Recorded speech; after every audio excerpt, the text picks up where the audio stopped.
మనం పాపం చేస్తే పరిశుద్ధాత్మ దేవుడు మనలో నుండి వెళ్ళిపోతారా?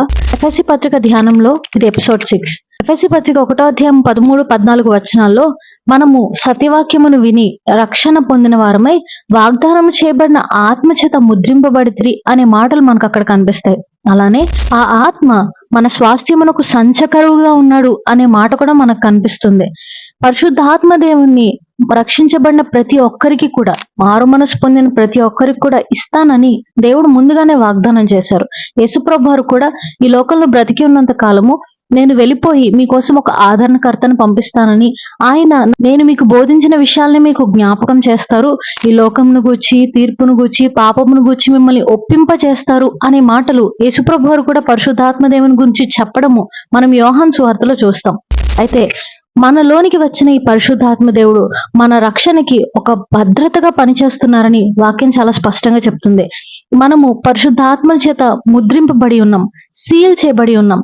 గవర్నమెంట్ యొక్క సీల్ అనేది చాలా అథారిటేటివ్.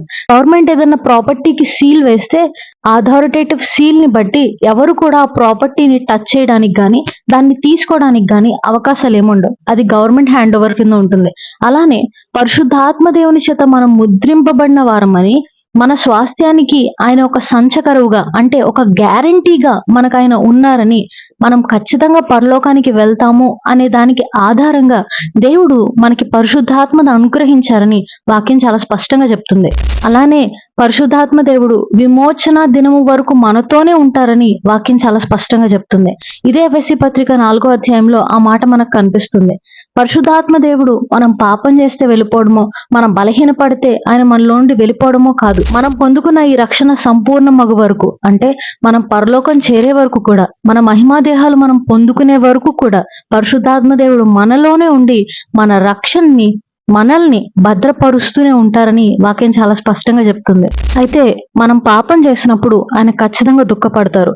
మన ఆత్మీయ జీవితంలో మనల్ని నడిపించడానికి, మనల్ని బలపరచడానికి, మన రక్షణలో మనల్ని మరింతగా రూపాంతరం చెందించడానికి పరిశుద్ధాత్మ దేవుడు మనలో ఉండి నడిపిస్తున్నారు.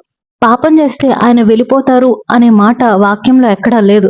కానీ విమోచన దినం వరకు ఆయన మనతోనే ఉంటారన్న మాట మాత్రం చాలా స్పష్టంగా ఉంది. కానీ పాపం చేస్తే ఆయన్ని బాధ పెట్టి దుఃఖపరుస్తాం గనక ఆయన బాధపడుతూ ఉన్నప్పుడు మనలోని ఆ ఆవేదన మనకు ఖచ్చితంగా అర్థమవుతూ ఉంటుంది. ఇదే అధ్యాయంలో పౌలు చేసిన ప్రార్థన గురించి నెక్స్ట్ వీడియోలో చూద్దాం. God bless you.